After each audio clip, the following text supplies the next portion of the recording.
Educational एक्सपोर आउ गोटे video रे आपण मानकु स्वागत। आपण माने देखि पारुतबे ओडिशा सब ऑर्डिनेट स्टाफ सिलेक्शन कमिशन को तरफ रु आज 12 अगस्त 2025 गोटे नोटिस आसी और नोटिस रे जो मुख्य विषय वस्तु रहुची cancellation and rescheduling of preliminary examination for the post of RI ICDS supervisor ARI Amin SFS under combined recruitment examination 2023 एहार जो रिक्रुटमेंट टा एहार जो एग्जाम रो एडवर्टाइजमेंट टा 2023 रे आस्तिला ए पर्यंत 2025 रो मिट हलानी एहार एग्जाम जो हेइतिला सही एग्जाम मत कैंसिल हेइ सारिची।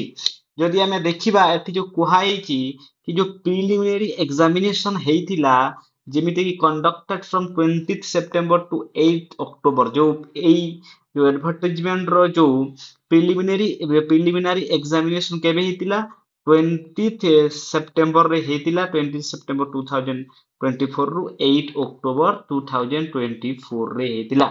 आ जो एहार जो प्रिलिमिनरी जो एग्जाम जो आस्तिला जो रिजल्ट प्रिलिमिनरी रिजल्ट केबे आस्तिला 23/4/2025 से जो आस्तिला ताहा स्टेन कैंसिल ताहा कैंसिल से रिजल्ट को कैंसिल कर देइछन्ते। आ जो कैंसिल रो मुख्य विषय वस्तु रहुची जो हाई कोर्ट जो कहितिले कि एथरे बहुत सारा इरेगुलारिटीज हेइसी सेति पई हाई कोर्ट रे निजे ओ ट्रिपल एससी कहितिला कि जो preliminary examination cancel करिवो।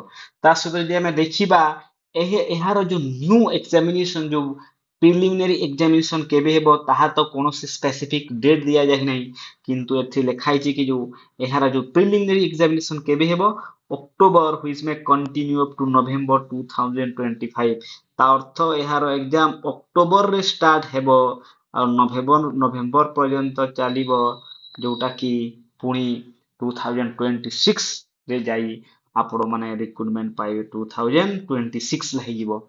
So the aforesaid examination shall be conducted in computer based recruitment examination CBRE mode रे एग्जाम टा हेबो कंप्यूटर ऑनलाइन मोड रे एग्जाम टा हेबो।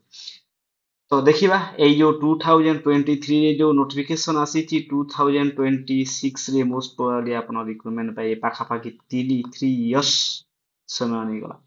आपण माने एही वीडियो देखितिबार आपण माने धन्यवाद। ता सहित चैनल को लाइक एंड सब्सक्राइब करि दियंतु। Thank you.